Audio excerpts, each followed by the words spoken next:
Hi friends. Welcome to Telugu education tips YouTube channel. Friends ఇవాల్టి వీడియోలో నేను మీతో డిస్కస్ చేయబోతున్న టాపిక్ ఏంటంటే చాలా ఇంపార్టెంట్ టాపిక్. అదేంటంటే ఏపీ ఈసెట్ 2026కి సంబంధించి ఎంట్రన్స్ ఎగ్జామ్‌కి ఎలా అప్లై చేయాలో స్టెప్ బై స్టెప్ నేను ప్రాసెస్ అనేది మీకు ఎక్స్‌ప్లెయిన్ చేయబోతున్నాను. గుర్తుపెట్టుకోండి, ఈ వీడియో గనుక క్లియర్‌గా మీరు చూసుకున్నట్టయితే మీ వీడియో అనేది మీరే ఈజీగా అప్లై చేసుకోవచ్చు.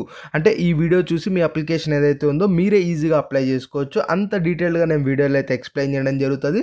దాంతోపాటు మధ్యలో మీరు అప్లై చేసేటప్పుడు ఎక్కడ కేర్‌ఫుల్‌గా ఉండాలి, ఒకవేళ మీరు అక్కడ రాంగ్ చేసినట్టయితే ఫ్యూచర్‌లో మీకు ఎలా ఇంపాక్ట్ అవ్వగలదు అన్నదంతా కూడా నేను వీడియోలో అయితే క్లారిటీగా ఎక్స్‌ప్లెయిన్ చేస్తాను. సో కాబట్టి వీడియో అనేది చాలా ఇంట్రెస్టింగ్‌గా, యూస్‌ఫుల్‌గా ఉంటది.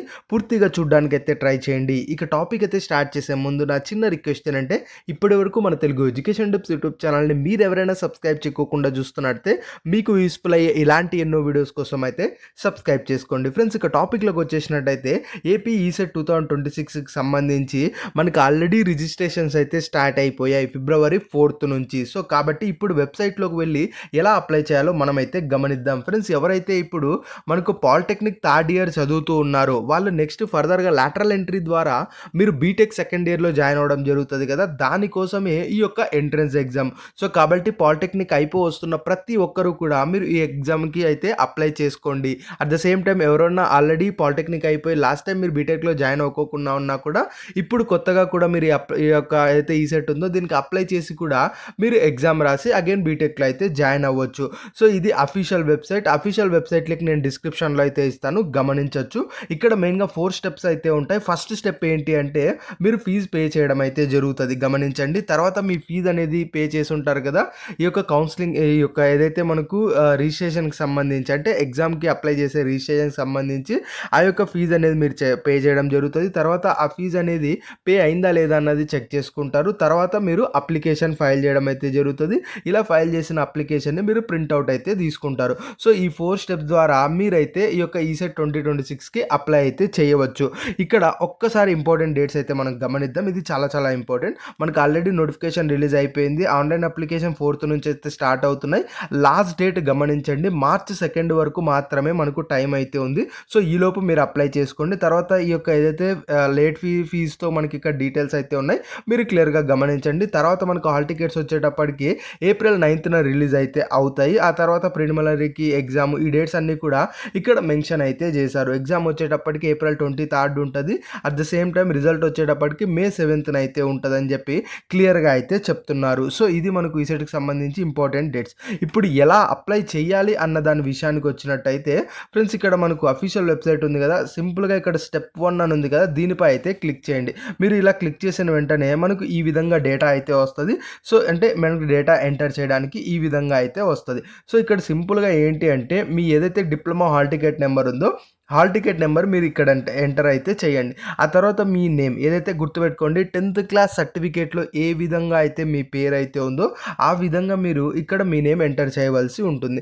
ఆ తర్వాత మీ యొక్క డేట్ ఆఫ్ బర్త్ 10th క్లాస్లో ఏ విధంగా ఉందో ఆ విధంగా ఎంటర్ చేయండి. ఆధార్ కార్డ్‌ని మర్చిపోండి, 10th క్లాస్లో ఏ విధంగా ఉందో ఆ విధంగా మాత్రమే ఎంటర్ చేయండి.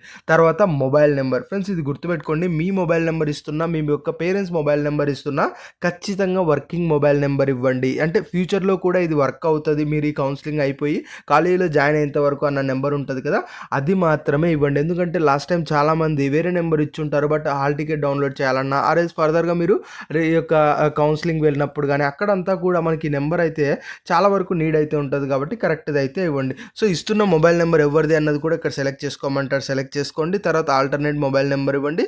ముఖ్యంగా ఈమెయిల్ ఐడి ఇది చాలా కేర్ఫుల్గా ఇవ్వండి. ఎందుకంటే కొన్ని ఓటీపీస్ కానీ లేదంటే మీకు ఏదన్నా కన్సర్న్స్ ఉండి మీరు అఫీషియల్స్కి ఈమెయిల్ చేయాలి అనుకున్నా కూడా ఈ ఈమెయిల్ ఐడి నుంచి మీరు ఈమెయిల్ చేసినట్టయితే మనకు కొంచెం త్వరగా రెస్పాన్స్ కానీ ఆర్ఎస్ మీ డీటెయిల్స్ ట్రాక్ చేయడానికి ఈజీగా మనకైతే ఉంటుంది. సో కాబట్టి అది మీరు ఎంటర్ చేయండి.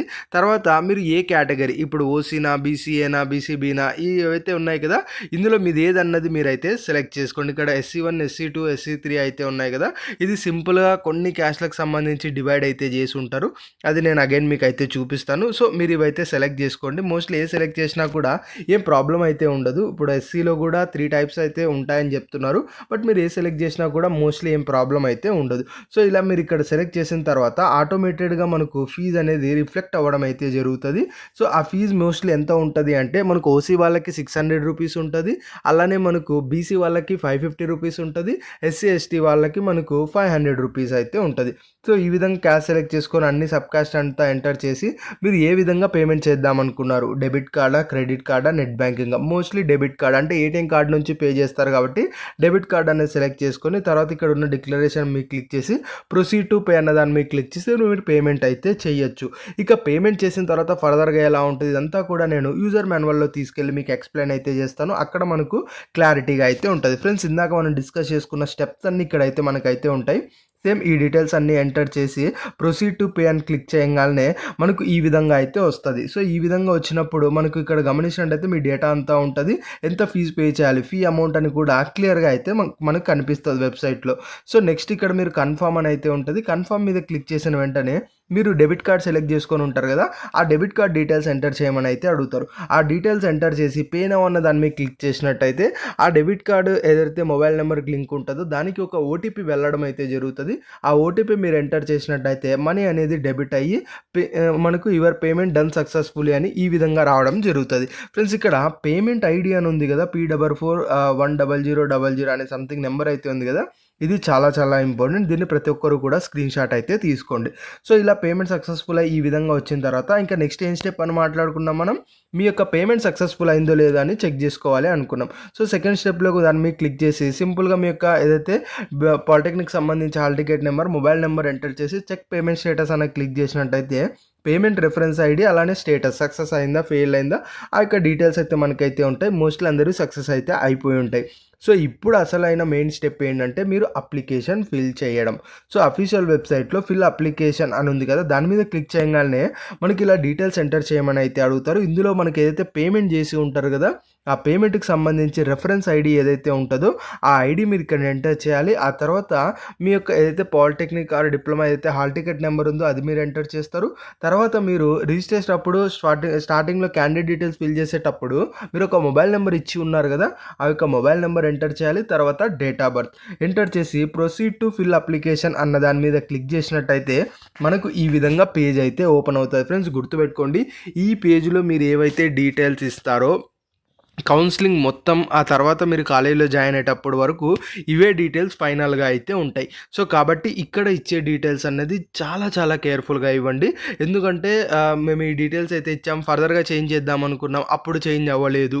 లేదంటే కౌన్సిలింగ్‌లో ఏమన్నా చేంజ్ చేద్దాం అనుకున్నా కూడా పాసిబిలిటీ ఉండదు. సో, కాబట్టి మీరు ఎంటర్ చేసేటప్పుడే ఒక్కొక్కటి నిదానంగా చూసుకొని మీరు ఎంటర్ చేశారు అంటే ఫర్దర్‌గా కూడా మీకు ఎలాంటి ప్రాబ్లమ్ అయితే ఉండదు.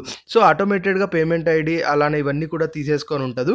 నెక్స్ట్ ఇక్కడ క్యాండిడేట్ డీటెయిల్స్ ఉంటాయి కదా! ఇవి మీరు ఎంటర్ చేయవలసి ఉంటది. మీ యొక్క నేమ్ ఎంటర్ చేయండి. ఆ తర్వాత మీ యొక్క ఫాదర్ నేమ్ ఎంటర్ చేయండి. మీ యొక్క మదర్ నేమ్ ఎంటర్ చేయండి. మీ యొక్క డేట్ ఆఫ్ బర్త్, ఆ తర్వాత మీ యొక్క జెండర్, మీ యొక్క ఆధార్ కార్డ్ నెంబర్ గుర్తుపెట్టుకోండి. ఇవన్నీ చాలా క్లియర్‌గా ఎంటర్ చేయాలి. తర్వాత మీకు ఆపార్ ఐడీ. ఆపార్ ఐడీ అనేది ప్రతి ఒక్కరికి కూడా ఉంటది. సో, ఎవరికన్నా ఆపార్ ఐడీ గనుక లేకపోయినట్టయితే మరి సింపుల్‌గా గూగుల్‌లోకి వెళ్ళేసి ఆర్ ఎల్స్ మీరు డిజిలాకర్ ఉంటారు కదా! డిజిలాకర్‌లో కూడా మీరు ఆపార్ ఐడీ అని సెర్చ్ చేసినట్టయితే మనకు రావడం జరుగుతది. దాన్ని క్లిక్ చేసి మీరు జస్ట్ ఒక రిజిస్ట్రేషన్ టైప్ అయినట్టయితే మీకు ఆపార్ ఐడీ అనేది విజిబుల్ అవ్వడం అయితే జరుగుతది. సో, ఆపార్ ఐడీ అనేది మీరు ఇక్కడ ఎంటర్ చేయండి. లేదు డైరెక్ట్‌గా మీరు గూగుల్‌లోకి వెళ్ళి ఆపార్ ఐడీ రిజిస్ట్రేషన్ అని కొట్టినా కూడా మనకు పోర్టల్ అయితే ఓపెన్ అవుతది. అది మనకు ఈ యొక్క క్రెడిట్స్‌కి సంబంధించి సో, మోస్ట్‌లీ మీకు ఆల్రెడీ అది ఐడియా అయితే ఉంటది. ఎందుకంటే మీరు పాలిటెక్నిక్ చేశారు. అందులో క్రెడిట్ సిస్టమ్ ఉంటది కాబట్టి ఆ క్రెడిట్స్ యాడ్ అవ్వడం గానీ, మీ యొక్క సర్టిఫికేట్స్ అన్నీ మీ యొక్క ఎడ్యుకేషన్‌కి సంబంధించి ఇన్ఫర్మేషన్ అంతా ఈ యొక్క ఆపార్ ఐడీకి లింక్ అయ్యి ఉంటది కాబట్టి మోస్ట్‌లీ మీకు ఇదైతే ఉంటదని అనుకుంటున్నా. ఎవరికైనా లేకపోయినట్టయితే మీరు డిజిలాకర్‌లోకి వెళ్ళేసి ఆపార్ ఐడీ అని సెర్చ్ చేసి కూడా మీరైతే తెచ్చుకోవచ్చు. సో, తర్వాత రేషన్ కార్డ్ నెంబర్. ఫ్రెండ్స్ ఇక్కడ రేషన్ కార్డ్ నెంబర్ అందరికీ ఉండదు. ఎవరికైతే మనకు రేషన్ కార్డ్ ఉంటదో వాళ్ళకే ఉంటది కాబట్టి మీకు రేషన్ కార్డ్ నెంబర్ ఉంటే ఎంటర్ చేయండి. లేదంటే అవసరం లేదు. సో, ఇలా మనకు రేషన్ కార్డ్ నెంబర్ అనేది మీరు ఎంటర్ అయితే చేయొచ్చు. చూడొచ్చు. ఆ తర్వాత మనం గమనించినట్టయితే కింద యాన్యువల్ ఇన్‌కమ్ ఆఫ్ పేరెంట్స్ అనైతే ఉంది కదా! ఇది చాలా చాలా ఇంపార్టెంట్ ఫ్రెండ్ గుర్తుపెట్టుకోండి. ఇక్కడ మనకు ఏదైతే బిలో 1,00,000 మనకు 1,00,000 టు 2,50,000 అలానే 2.5-8 లాక్స్ అలానే అబోవ్ 8 లాక్స్ అని ఉంది కదా! ఇవి చాలా చాలా ఇంపార్టెంట్. ఇది ఎందుకు ఇంపార్టెంట్ అంటే మీరు ఏదైతే బీటెక్‌లో జాయిన్ అవుతారో అక్కడ జాయిన్ అయిన తర్వాత మీకు ఫీజ్ రీయింబర్స్‌మెంట్ రావాలి అంటే ఇప్పుడు మీరు ఇక్కడ ఏదైతే annual income of the parents అని ఉందో ఈ డీటెయిల్స్ ఏవైతే ఎంటర్ చేస్తారో వీటిని బేస్ చేసుకొనే మనకు ఫీజ్ రీయింబర్స్‌మెంట్ రావాలా వద్దా అన్నది డిపెండ్ అయితే అయ్యి ఉంటది. చాలామంది ఏం చేస్తారు అంటే ఈ సెక్షన్ ఏదైతే ఉందో దీన్ని అసలు మాకు ఇన్‌కమ్ లేదులే అని చెప్పేసి వదిలేస్తారు. వదిలేసిన తర్వాత తీరా కౌన్సెలింగ్‌కి వెళ్ళిన తర్వాత అక్కడ మనకి ఏమర్థమవుతది అంటే మాకు ఇన్‌కమ్ అయితే ఉంది. అందులోనూ రిస్ట్రిక్టెడ్ ఇన్‌కమ్ అయితే స్లాబ్స్ ఉందో అందులోనే మనకైతే ఉంది. ఫీజ్ రీయింబర్స్‌మెంట్ వస్తది. ఇప్పుడు మేము ఇన్‌కమ్ యాడ్ చేయొచ్చా అని అయితే చాలామంది డౌట్స్ అక్కడైతే అడుగుతారు. సో, అందుకే ముందే ఒకసారి మీరు ఈ యొక్క ఇన్‌కమ్ సర్టిఫికేట్ రిలేటెడ్‌గా క్లారిటీగా ఉన్నట్టయితే మీకు ఫర్దర్‌గా ప్రాబ్లమ్ అయితే ఉండదు. సో, ఈ అప్లికేషన్ ఫిల్ చేయడానికంటే ముందే మీరు ఇన్‌కమ్ సర్టిఫికేట్ అనేది మీ సేవలో అప్లై చేసుకోండి. Income and caste certificate apply చేసుకోండి. ఒక 3 డేస్‌లో మీకు ఆ సర్టిఫికేట్ అయితే వస్తది. ఆ సర్టిఫికేట్ వచ్చిన తర్వాత ఈ సెషన్ అయితే ఫిల్ చేయండి. సో, మీకు ఎంత ఇన్‌కమ్ ఉందన్నది మీరు సెలెక్ట్ చేసుకోండి. ఆ తర్వాత ఇక ఇన్‌కమ్ సర్టిఫికేట్ నెంబర్ అనేది మీరు ఇక్కడ ఎంటర్ చేయండి. మోస్ట్‌లీ మీరు ఇన్‌కమ్ సర్టిఫికేట్ గమనిస్తే టాప్ రైట్‌లో మనకు బార్‌కోడ్ కింద ఒక నెంబర్ అయితే ఉంటది. మెయిన్‌గా ఐసీ అని స్టార్ట్ అయితే అవుతది. ఆ యొక్క నెంబర్ మీరు ఎంటర్ చేయంగానే ఇక్కడ మీ క్యాండిడేట్ డీటెయిల్స్ అనేది విజిబుల్ అయితే అవుతాయి.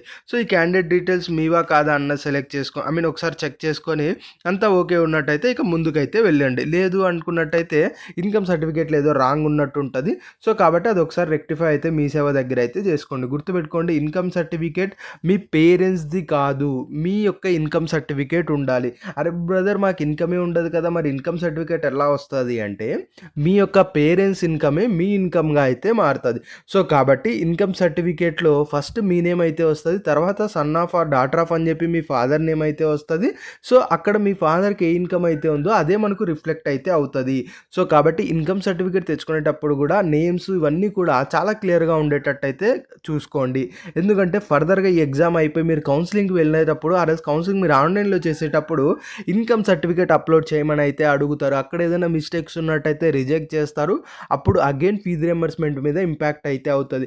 ఇక్కడ మనము ఈ యొక్క కౌన్సెలింగ్ ద్వారా జాయిన్ అవుతున్నాము ఎందుకు అంటే యూనివర్సిటీస్‌లో సీట్ కోసం అదే విధంగా మనకు మన తరపున గవర్నమెంట్ ఉన్న వాళ్ళు ఫీజ్ పే చేయాల్సి ఉంటది కాబట్టి దానికోసం మనం జాయిన్ అవుతున్నాం.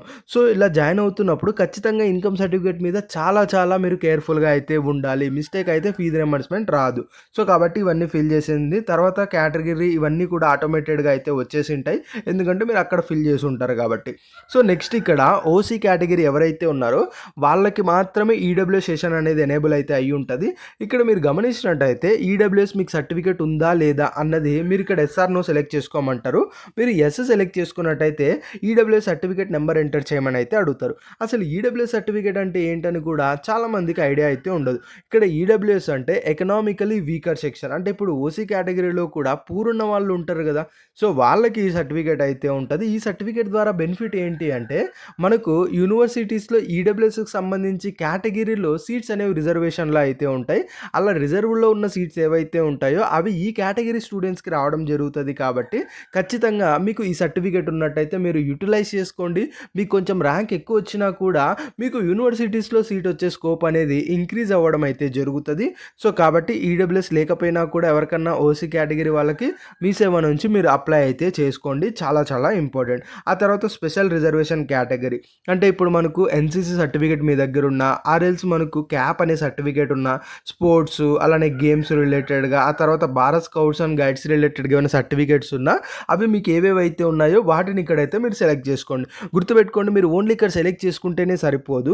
మీరు సెలెక్ట్ చేసుకొని ఎగ్జామ్ అయిపోయి ఫర్దర్‌గా మీరు క్వాలిఫై అయ్యి ఫర్దర్‌గా మీరు కౌన్సెలింగ్‌కి రిజిస్ట్రేషన్ చేసుకొని కౌన్సెలింగ్‌లో వెళ్తారు కదా! అక్కడ ఈ సర్టిఫికేట్స్ అనేవి ప్రొవైడ్ చేయాలి. అప్పుడు మాత్రమే మీకు వీటికి సంబంధించిన రిజర్వేషన్ అనేది రావడం అయితే జరుగుతది. లేదు అంటే మాత్రం రాదు. ఇక్కడ గుర్తుపెట్టుకోండి స్పెషల్ కేటగిరీ సర్టిఫికేట్స్ మీరు ఇక్కడ సెలెక్ట్ చేస్తేనే ఫర్దర్‌గా కౌన్సెలింగ్‌లో కూడా మీకు ఆప్షన్స్ అనేవి ఎనేబుల్ అయ్యి ఉంటాయి. లేదు అంటే మాత్రం కొంచెం ఇబ్బంది పడే ఛాన్స్ అయితే ఉంటది. సో, కాబట్టి కేర్‌ఫుల్‌గా చూసి అయితే సెలెక్ట్ చేసుకోండి. ఆ తర్వాత ఫిజికల్లీ హ్యాండిక్యాప్ సర్టిఫికేట్ ఉందా అని అడుగుతారు. అది ఉన్నట్టయితే సెలెక్ట్ చేసుకోండి. లేదంటే లేదు. అట్ ద సేమ్ టైమ్ మీకు స్క్రైబ్ అనేది రిక్వైర్డ్ ఉందా లేదా అని అడుగుతారు. ఒకవేళ ఉంది అంటే యెస్ అని సెలెక్ట్ చేసుకోండి. లేదు అంటే నో సెలెక్ట్ చేసుకోండి. ఇక్కడ స్క్రైబ్ అంటే ఏంటి అంటే మెయిన్‌గా మీరు ఈ యొక్క ఈసెట్ ఎగ్జామ్ అనేది రాయలేము. మా తరపున ఇంకొక వ్యక్తి ఎవరన్నా ఈ యొక్క ఎగ్జామ్ రాస్తే ఎగ్జామ్ రాయాలి అన్న సిట్యుయేషన్‌లో మీరున్నట్టయితే మాత్రమే ఈ స్క్రైబ్ అన్నది మీకు ఐ మీన్ యూజ్ అయితే అవుతది. ఆ తర్వాత అది మనకి ఎస్ఆర్, నోని బట్టే మనకు ఆ నంబర్ అయితే డిపెండ్స్ విజిబుల్ అవుతది. సో, అది మనకి పెద్దగా నీడ్ లేదు. తర్వాత మనకు మైనారిటీయా, నాన్ మైనారిటీయా అడుగుతారు. అవన్నీ మీరు ఒకసారి సెలెక్ట్ చేసుకోండి. తర్వాత మైనారిటీ అయినట్టయితే అందులో మనకి ఏది ముస్లిమా, క్రిస్టియనా ఇవన్నీ అయితే అడుగుతారో అవి మీరు ఒకసారి అయితే సెలెక్ట్ చేసుకోండి. తర్వాత ప్రెజెంట్ అడ్రస్, పర్మనెంట్ అడ్రస్ ఇది ఒక్కసారి కేర్‌ఫుల్‌గా ఇవ్వండి. మీ యొక్క స్టేట్, అలానే district, mandal, village, full address, phone number, alternate phone number, email ID ఇవన్నీ కూడా మీరు ఎంటర్ చేయండి. తర్వాత పర్మనెంట్ అడ్రస్ కూడా మీరు ఎంటర్ అయితే చేయండి. సో, ఇలా ఎంటర్ చేసిన తర్వాత నెక్స్ట్ క్వాలిఫైయింగ్ ఎగ్జామ్. ఇది చాలా చాలా ఇంపార్టెంట్ గమనించండి. ఇక్కడ క్వాలిఫైయింగ్ ఎగ్జామ్ మనకు డిప్లొమానా, బీఎస్సీ మ్యాథమెటిక్సా అని అయితే అడుగుతారు. మనకు మోస్ట్‌లీ డిప్లొమా నుంచే ఉంటారు కాబట్టి డిప్లొమాని సెలెక్ట్ చేసుకుంటారు. తర్వాత course studied at diploma degree level అనేది గమనించినట్టయితే ఇక్కడ మీరు ఏ కోర్స్ అయితే చదివారో అది ఎంటర్ చేయాలి. ఈసీఈనా, సీఎస్ఈనా, లేదంటే సివిలా, మెకానికలా, ఆటోమొబైలా ఇంకొకటి ఏవైతే ఉంటాయో అవి మీరు ఎంటర్ అయితే చేయండి. తర్వాత వాటికి సంబంధించిన హాల్ టికెట్ నెంబర్ ఉంటది కదా! అది మీరు ఎంటర్ చేయండి. తర్వాత year of appear or year of మనకు పాసింగ్ ద క్వాలిఫైయింగ్ ఎగ్జామ్. అంటే ఇప్పుడు 2026లో మీరు ఎగ్జామ్ పాస్ అవ్వబోతున్నారు అంటే 2026 అనేది సెలెక్ట్ చేసుకోండి. లేదు బ్రో నాది 2025 ఆర్ 2024లో ఈ యొక్క డిప్లొమా అయితే అయిపోయింది. కానీ నేను అప్పుడు బీటెక్ జాయిన్ అవ్వలేదు. ఇప్పుడు జాయిన్ అవుదాము అనుకున్నట్టయితే మీరు 2024లో మీకు ఈ యొక్క పాలిటెక్నిక్ అయిపోయినట్టు అనుకుంటే 2024 అని ఎంటర్ చేయండి. ఒకవేళ 2026లో అయిపోవస్తుంటే 2026 అని మీరు ఎంటర్ అయితే చేయండి. ఆ తర్వాత medium of instruction exam mostly English అయితే ఉంటది కాబట్టి ఇంగ్లీష్ మీరైతే సెలెక్ట్ చేసుకోండి. సో, ఇలా ఇది చాలా చాలా కేర్‌ఫుల్‌గా మీరైతే ఇవ్వవలసిన డీటెయిల్స్.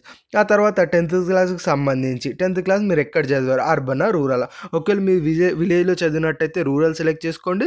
లేదు కొంచెం టౌన్ ఆర్ సిటీస్‌లో చదివినట్టయితే అర్బన్ సెలెక్ట్ చేసుకోండి. సెలెక్ట్ చేసుకొని తర్వాత మీ యొక్క 10థ్ క్లాస్ సంబంధించి డీటెయిల్స్ అయితే ఇవ్వండి. తర్వాత ప్లేస్ ఆఫ్ స్టడీ ఇది చాలా చాలా ఇంపార్టెంట్ ఫ్రెండ్స్. ఎందుకు అంటే మనకు కౌన్సెలింగ్‌లో చాలామందికి డిఫరెన్స్ వచ్చేది ఎక్కడ అంటే లోకలా, నాన్ లోకలా ఇక్కడే మనకు డిఫరెన్స్ అయితే వస్తది. సో, ఈ లోకల్, నాన్ లోకల్ అనేది ఎలా డిసైడ్ చేస్తారు అంటే ప్లేస్ ఆఫ్ స్టడీ ఉంది కదా! ఈ ప్లేస్ ఆఫ్ స్టడీలో ఉన్న డీటెయిల్స్‌ని బట్టే మనకు ఈ లోకలా, నాన్ లోకలా అన్నది డిసైడ్ చేయడం అయితే జరుగుతది. ఎందుకంటే నాది ఆధార్ కార్డ్‌లో నా సొంత ఊరు ఒకటుంటది. కానీ నేను ఇంకొక చోట చదివింటా. కానీ నాకు లోకల్ వేరే చోటొస్తది. నాన్ లోకల్ వేరే చోటొస్తది. సో, కాబట్టి మెయిన్ ఇవి ఎంటర్ చేసేటప్పుడు చాలా కేర్‌ఫుల్‌గా ఎంటర్ చేయండి. ఎందుకు అంటే ఫర్ ఎగ్జాంపుల్ మీరు కౌన్సెలింగ్‌లో ఈ డీటెయిల్స్ చేంజ్ చేయాలి అనుకుంటే మాత్రం ఖచ్చితంగా మీకు స్టడీ సర్టిఫికేట్ అడుగుతారు. సో, కాబట్టి ఇప్పుడు ఎంటర్ చేసేటప్పుడే మీరు కేర్‌ఫుల్‌గా ఎంటర్ చేశారు అనుకోండి, ఫర్దర్‌గా వీటిని చేంజ్ చేయాల్సిన అవసరం మీకైతే ఉండదు. ఒకవేళ మీరు చేంజ్ చేయాల్సి ఫర్దర్‌గా వచ్చిందంటే ఖచ్చితంగా మీరు స్కూల్స్‌కి వెళ్లి స్టడీ సర్టిఫికేట్ కలెక్ట్ చేసుకొని ఆ యొక్క ఇమేజ్ అనేది అప్‌లోడ్ చేయవలసి ఉంటది. బట్ ఇప్పుడు ఇలా రిజిస్ట్రేషన్ టైమ్‌లోనే ఈ డేటా ఎంటర్ చేసేటప్పుడు మీరు ఇమేజ్ అనేది ఎంటర్ చేయాల్సిన ఇమేజ్ అనేది అప్‌లోడ్ చేయాల్సిన అవసరం అయితే ఉండదు కాబట్టి ఇప్పుడే కేర్‌ఫుల్‌గా డేటా అనేది ఎంటర్ చేయండి. ఎందుకంటే ఫర్దర్‌గా మీరు ఆ డాక్యుమెంట్ అప్‌లోడ్ చేయాల్సొచ్చినప్పుడు ఆ డాక్యుమెంట్ మీకు దొరకలేదు అంటే కంప్లీట్‌గా కౌన్సెలింగే మీకు స్టాప్ అయ్యే ఛాన్స్ అయితే ఉంటది. సో, కాబట్టి ఇక్కడ కేర్‌ఫుల్‌గా ఈ డీటెయిల్స్ అయితే ఎంటర్ చేయండి. 7థ్ ఎక్కడ చదివారు? 8, 9, 10 diploma first year, second year, third year ఎక్కడ చదివారు? ఇవన్నీ కూడా మీరు ఎంటర్ చేసి తర్వాత place, school name or institute name, year of appearance, year of passing ఇవన్నీ కూడా మీరు ఎంటర్ అయితే చేయండి. తర్వాత మెయిన్ ఏంటంటే చాలా చాలా ఇంపార్టెంట్ డీటెయిల్స్ మీకు ఏదైతే ఈసెట్ ఎగ్జామ్ పేపర్ అని అయితే వస్తది. అక్కడ మీ కోర్స్ ఉంటది. అది సెలెక్ట్ చేసుకోండి.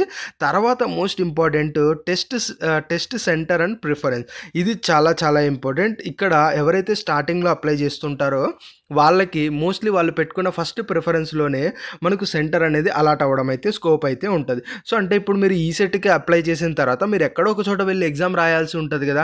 ఆ ఎగ్జామ్ ఎక్కడ రాస్తారు అన్నదే ఈ యొక్క టెస్ట్ సెంటర్ ప్రిఫరెన్స్. ఫస్ట్ ప్రిఫరెన్స్‌లో మీకు ఏదైతే మీరు ప్రెజెంట్ నివసిస్తున్న జిల్లా ఏదైతే ఉంటదో అది సెలెక్ట్ చేసుకోండి. తర్వాత నెక్స్ట్ ఏదైతే ఇంకొక ప్లేస్ మీకు దగ్గరగా ఉంటదో అది సెలెక్ట్ చేసుకోండి. అట్లా ఒక 5 ప్రిఫరెన్స్ అయితే ఉన్నాయి. ఈ 5 ప్రిఫరెన్సెస్ కూడా మీరు క్లియర్‌గా అయితే సెలెక్ట్ చేసుకోండి. ఫ్రెండ్స్ గుర్తుపెట్టుకోండి ఇలా 5 ప్రిఫరెన్స్ రెఫరెన్సెస్ ఏవైతే ఉన్నాయో అక్కడికి వెళ్ళి మీరు ఎగ్జామ్ రాయవలసి ఉంటది. అది మెయిన్‌గా గమనించండి. సో, ఆ తర్వాత మనకి ఇక్కడ రైట్ సైడ్ గమనించినట్టయితే మనకు చూజ్ యువర్ ఫైల్ ఫోటో అలానే సిగ్నేచర్ ఉంటది. ఇక్కడ గుర్తుపెట్టుకోండి ఫోటో అన్నది మనకు 50 కేబీ కంటే తక్కువ సైజులో అయితే ఉండాలి. అప్పుడు మాత్రమే యాక్సెప్ట్ చేస్తది. మనం నార్మల్‌గా ఫోటో దిగిన మనకైతే స్టూడియోస్‌లో ఫోటో దిగినవి ఏవైతే ఉంటాయో అవి మనం ఫోటోని మన ఏదైతే స్కానర్స్ ఉంటాయి కదా! వాటి ద్వారా స్కాన్ చేసుకుంటే కొంచెం సైజ్ అనేది ఎక్కువొస్తది.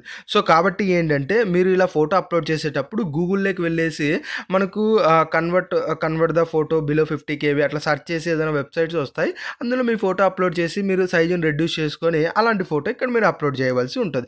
సేమ్ అదే మాదిరిగానే మనకి సిగ్నేచర్ గూడా ఇది బిలో 30 కేబీ ఉండేటట్టయితే చూసుకోండి.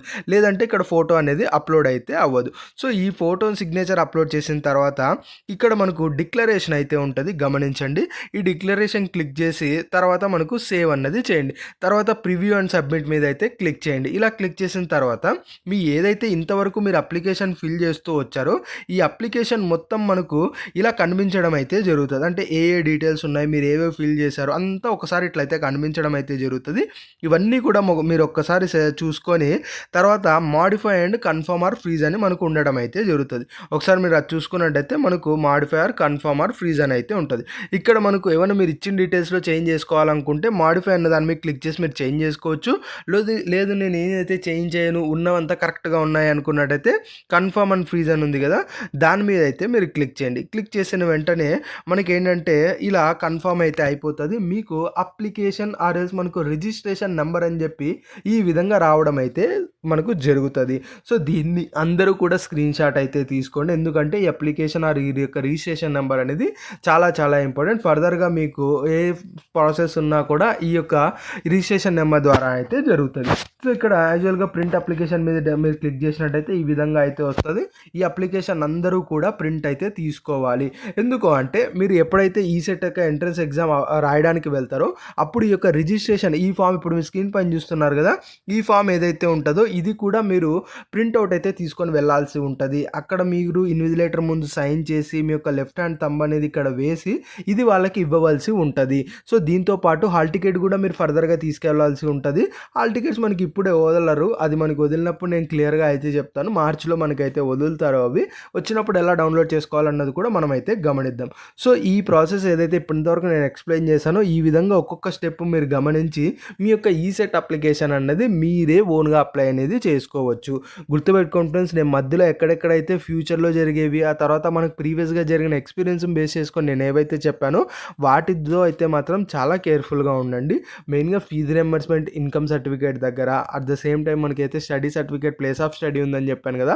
అక్కడ కొంచెం కేర్‌ఫుల్‌గా అయితే ఉండండి. ఎందుకంటే ఫ్యూచర్‌లో అవి చేంజ్ చేయాల్సి వస్తే మాత్రం అంత ఈజీగా అయితే ఉండదు. ఇమ్మీడియేట్‌గా సర్టిఫికేట్ దొరకవు. మనకు కౌన్సిలింగ్ డిలే అవుతది. సో, చాలా ప్రాబ్లమ్ అయితే అవుతది. ఫర్దర్‌గా ఒకవేళ మీరు అక్కడ మనకి ఇన్‌యాక్టివ్‌గా లేకపోతే. సో, అదొకసారి గమనించండి. సో, అగైన్ ఇక్కడ ప్రింట్ అప్లికేషన్ మీద వెళ్ళి కూడా మీరు ప్రింట్ అనేది ఫోర్త్ స్టెప్‌లో అయితే తీసుకోవచ్చు. ఈ విధంగా అయితే ఉంటది. సో, ఇది మనకు ఈ విధంగా మీరు ఈసెట్‌కి సంబంధించి ఈ యొక్క ఎగ్జామ్ ఏదైతే ఉందో దీనికి రిజిస్ట్రేషన్ ఏదైతే ఉందో దానికి ఈ విధంగా మీరు అప్లై అయితే చేసుకోవచ్చు. ఫ్రెండ్స్, ఇప్పుడు ఇంకొక ఇంపార్టెంట్ థింగ్ ఏంటంటే ఇప్పుడు మీరు ఈసెట్ ఎగ్జామ్‌కి అయితే అప్లై చేశారు. మరి ఈసెట్ ఎగ్జామ్ మీరు రాయాలి అంటే మీరు ఎగ్జామ్‌ని ఎక్కడో ఒక చోట ప్రాక్టీస్ చేయాల్సి ఉంటది కదా! సో, ఆ ప్రాక్టీస్‌కి సంబంధించే నేను డిస్క్రిప్షన్‌లో ఒక వెబ్‌సైట్ లింక్ అయితే ఇచ్చాను. మనకు లెర్న్ న్యూ థింగ్స్ అని చెప్పేసి ఆ యొక్క వెబ్‌సైట్ మీరు క్లిక్ చేసినట్టయితే అందులో మీకు మాక్ ఎగ్జామ్స్ అన్నవి మనకైతే కండక్ట్ చేస్తారు ఆ వెబ్‌సైట్ వారు. సో, అక్కడ మీరు ఆ యొక్క మాక్ ఎగ్జామ్స్ అనేది ప్రాక్టీస్ చేసుకోవచ్చు. ఇది ఏమీ మనకు పెయిడ్ అయితే కాదు, ఫ్రీగా ఉంటది. సో, కాబట్టి ఈసెట్‌కి సంబంధించి మాత్రమే అది. సో, కాబట్టి అక్కడికి వెళ్ళి మీరు ఆ యొక్క ఈసెట్‌కి సంబంధించి ఎగ్జామ్స్ అయితే ప్రాక్టీస్ చేసుకోండి. ఫ్రెండ్స్, ఇంకోటేంటంటే మీకు ఏ చిన్న డౌట్ ఉన్నా కూడా మనకు ఇన్‌స్టాగ్రామ్‌లో మెసేజ్ చేయడానికి నేను అవకాశం అయితే కల్పించాను. సో, మనకు లాస్ట్ ఇయర్ మనకు ఈ యొక్క అయితే ఇన్‌స్టాగ్రామ్‌లో మనకు డైరెక్ట్‌గా 1-to-1 చాట్ చేసి మనకు మీ యొక్క ప్రాబ్లమ్ అనేది సాల్వ్ చేయడం అయితే జరుగుతది. అది లాస్ట్ ఇయరే మనము అందరితో అయితే తీసుకెళ్ళడం జరిగింది ఇన్‌స్టాగ్రామ్ క్రియేట్ చేసి. సో, కాబట్టి మీకు ఏ చిన్న డౌట్ ఉన్నా కూడా మనకు సేమ్ డిస్క్రిప్షన్‌లోనే ఇన్‌స్టాగ్రామ్‌లో మనకు డైరెక్ట్‌గా మెసేజ్ చేయడానికి లింక్ అయితే ఉంటది. సో, ఆ లింక్ మీద క్లిక్ చేసి కూడా మీకు ఏ చిన్న డౌట్ ఉన్నా, అసలు ఇది డౌటా? ఇదా? అని ఏం డౌట్ ఉన్నా కూడా డైరెక్ట్‌గా మీరు మెసేజ్ చేసి అడగవచ్చు. నేను దానికి రిప్లై ఇచ్చి మీ డౌట్ అయితే సాల్వ్ చేస్తాను. ఎందుకు ఇలా చెప్తున్నాను అంటే, ఇప్పుడు మీరు కామెంట్స్ పెడతారు. నేను ఆ కామెంట్‌కి రిప్లై ఇస్తా. అగైన్ మీరు దానికి ఇంకొక ఎక్స్‌టెండెడ్‌గా క్వెషన్ అడిగితే నేను ఆ కామెంట్‌కి రిప్లై ఇవ్వలేను. ఎందుకంటే మనకు ఒక్కసారి రెస్పాండ్ అవ్వడానికి కామెంట్ హైలైటెడ్‌గా చూపిస్తది గానీ, ఫర్దర్‌గా అది లోపల కన్వర్జేషన్ ఏదైతే ఉంటదో అది వెనక్కి వెళ్ళిపోతది. అగైన్ నేను దాన్ని ఫైండ్ ఔట్ చేయడం అంత ఈజీ కాదు. అదే ఇన్‌స్టాగ్రామ్‌లో అయితే 1-1 ఉంటాం కాబట్టి అసలు మీ ఇష్యూ ఏంది? మీ ఇష్యూ ఎక్కడి నుంచి స్టార్ట్ అయింది? ఇప్పుడు మీరెక్కడున్నారు? సో, ఇలా మనకు అసలు మీరు ఏ దాని గురించి అడుగుతున్నారని నాకొక క్లారిటీ వస్తది కాబట్టి, అందుకనే మనం ఇన్‌స్టాగ్రామ్ తీసుకురావడం జరిగింది. మన ఛానల్ డౌట్స్ సాల్వ్ చేయడానికి రిలేటెడ్‌గా. సో, కాబట్టి ఉన్నా కూడా మీరెక్కడైతే అడగవచ్చు. ఇక యాజ్ యూజువల్‌గా set exam updates, job updates వీటికి సంబంధించి మెయిన్‌గా బీటెక్ చేసే వాళ్ళ జాబ్ అప్డేట్స్ సంబంధించి మన ఏదైతే వాట్సాప్ పేజ్ ఉందో వాట్సాప్ ఛానల్ ఉందో అందులో షేర్ చేస్తూనే ఉంటాను. వాటి లింక్స్ కూడా డిస్క్రిప్షన్‌లో ఉంటాయి. ఇంట్రెస్ట్ ఉన్న వాళ్ళైతే జాయిన్ అవ్వండి. ఫర్దర్‌గా కూడా ఈసెట్‌కి సంబంధించి మీరు కాలేజీలో జాయిన్ అయ్యేంత వరకు complete responsibility Telugu education tips channel అయితే తీసుకుంటది కాబట్టి ఫర్దర్‌గా కూడా ఛానల్‌ని ఫాలో అవుతూ ఖచ్చితంగా వచ్చే వీడియోస్ అయితే చూడండి. ఇది ఫ్రెండ్స్ మెయిన్‌గా వీడియోలో తెలుసుకున్నది. వీడియో నచ్చినట్లయితే లైక్ చేయండి. మరి ముఖ్యంగా మన తెలుగు ఎడ్యుకేషన్ టిప్స్ యూట్యూబ్ ఛానల్‌ని మీరెవరైనా సబ్స్క్రైబ్ చేయకోకుండా చూస్తున్నట్టయితే మీకు యూజ్‌ఫుల్ అయ్యే ఇలాంటి ఎన్నో వీడియోస్ కోసం అయితే సబ్స్క్రైబ్ చేసుకోండి.